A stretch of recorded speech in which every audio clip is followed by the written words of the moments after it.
Hello viewers, हम कर रहे हैं कक्षा 9वीं विज्ञान विषय की वार्षिक परीक्षा की तैयारी और इसमें हम आगे के 4 पार्ट बना चुके हैं। ये 5वां पार्ट है जिसमें कि हम इम्पॉर्टेंट क्वेश्चन पढ़ रहे हैं।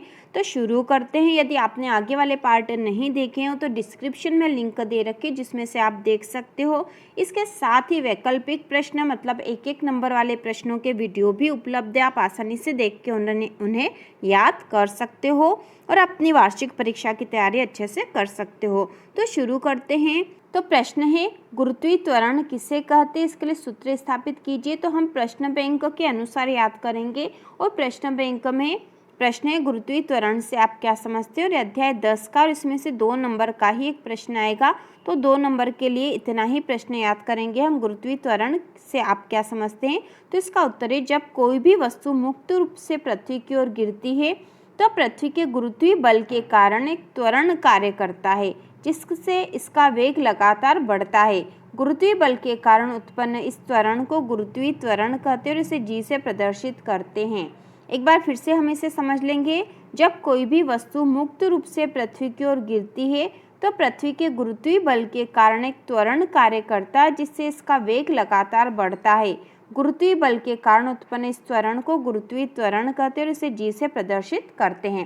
तो इस प्रकार ये वेरी इंपॉर्टेंट क्वेश्चन है अध्याय 10 का। इसके बाद जो अगला प्रश्न है, संक्रामक व असंक्रामक रोगों से आप क्या समझते हैं? और यह जो प्रश्न है ये आपके अध्याय 13 का है। ठीक है, अध्याय 13 का प्रश्न है और इस अध्याय में से 2 नंबर का एक प्रश्न, इस अध्याय में से 3 नंबर का एक प्रश्न पूछा जाएगा। ठीक है, 3 नंबर का प्रश्न आने वाला है इस अध्याय में से। तो हम याद करेंगे। इसमें सबसे पहला, संक्रामक व असंक्रामक रोगों से आप क्या समझते हैं?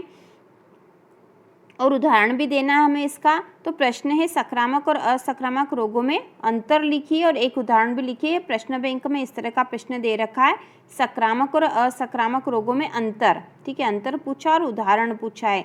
तो हम इसका उत्तर लिखेंगे, संक्रामक रोग वे रोग जो एक व्यक्ति से दूसरे व्यक्ति में फैलते हैं। वे रोग जो एक व्यक्ति से दूसरे व्यक्ति में फैलते हैं संक्रामक रोग कहलाते हैं। इसका उदाहरण एड्स, सामान्य सर्दी जुकाम।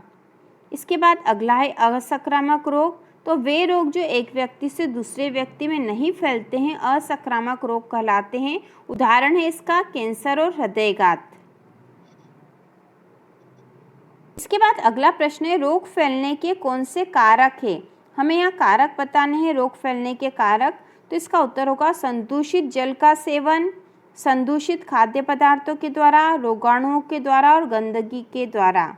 रोग फैलने के कारक, रोग फैलने के कारक लिखने हमें यहाँ पे। तो रोग फैलने के कारक है संदूषित जल का सेवन मतलब दूषित जल का सेवन, संदूषित मतलब दूषित ही है यहाँ पर। ठीक है, दूषित खाद्य पदार्थों के द्वारा, रोगाणुओं के द्वारा और गंदगी के द्वारा। के बाद अगला प्रश्न है, गुरुत्वाकर्षण का सार्वत्रिक नियम लिखिए एवं सूत्र स्थापित कीजिए। और ये अध्याय 10 का प्रश्न है। ठीक है, अध्याय 10 का प्रश्न है, गुरुत्वाकर्षण का सार्वत्रिक नियम और सूत्र की स्थापना। तो इसका उत्तर है, गुरुत्वाकर्षण के नियम के अनुसार विश्व में किन्हीं भी 2 पिंडों के बीच लगने वाला आकर्षण बल उन दोनों के द्रव्यमानों के गुणनफल के समानुपाती और उनके बीच की दूरी के वर्ग के व्युत्क्रमानुपाती होता है। गुरुत्वाकर्षण के नियम के अनुसार विश्व में किन्हीं भी 2 पिंडों के बीच लगने वाला आकर्षण बल उन दोनों के द्रव्यमानों के गुणनफल के समानुपाती और उनके बीच की दूरी के वर्ग के व्युत्क्रमानुपाती होता है। यह विश्व के समस्त पिंडों पर लागू होता है, इसलिए इसे सार्वत्रिक नियम कहते हैं।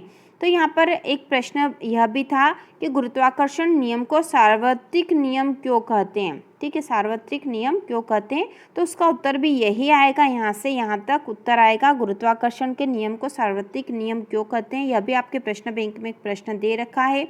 तो उसका उत्तर यहाँ से यहाँ तक आ जाएगा। गुरुत्वाकर्षण के नियम के अनुसार विश्व में किन्हीं भी 2 पिंडों के बीच लगने वाला आकर्षण बल उन दोनों के द्रव्यमानों के गुणनफल के समानुपाती तथा उनके बीच की दूरी के वर्ग के व्युत्क्रमानुपाती होता है। यह विश्व के समस्त पिंडों पर लागू होता है, इसलिए इसे सार्वत्रिक नियम कहते हैं। द्रव्यमान एवं भार में अंतर स्पष्ट कीजिए। तो द्रव्यमान किसी वस्तु का द्रव्यमान उसके जड़त्व की माप होता है। किसी वस्तु का द्रव्यमान उसके जड़त्व की माप होता है। वस्तु का द्रव्यमान उसमें उपस्थित पदार्थ की मात्रा पर निर्भर करता है। किसी वस्तु का द्रव्यमान नियत रहता है, चाहे वस्तु विश्व में कहीं भी हो। उसी प्रकार भार में हम लिख देंगे, किसी वस्तु का भार वह बल है जिससे पृथ्वी उसे अपनी ओर आकर्षित करती है। वस्तु का भार द्रव्यमान एवं गुरुत्वीय त्वरण के गुणनफल के बराबर होता है। इसका मान गुरुत्वीय त्वरण पर निर्भर करता है और अलग अलग स्थानों पर इसका मान अलग अलग हो सकता है। तो इस प्रकार द्रव्यमान और भार में अंतर हो जाएगा। तो इस प्रकार हमने वार्षिक परीक्षा के वेरी IMP कुछ और क्वेश्चन देख लिए हैं। इसके पहले के क्वेश्चन भी आपको देख लेना चाहिए, जो कि नीचे डिस्क्रिप्शन में दे रखे हैं। इसी प्रकार के और वीडियो देखने के लिए, वार्षिक परीक्षा की तैयारी के लिए चैनल को सब्सक्राइब कीजिए।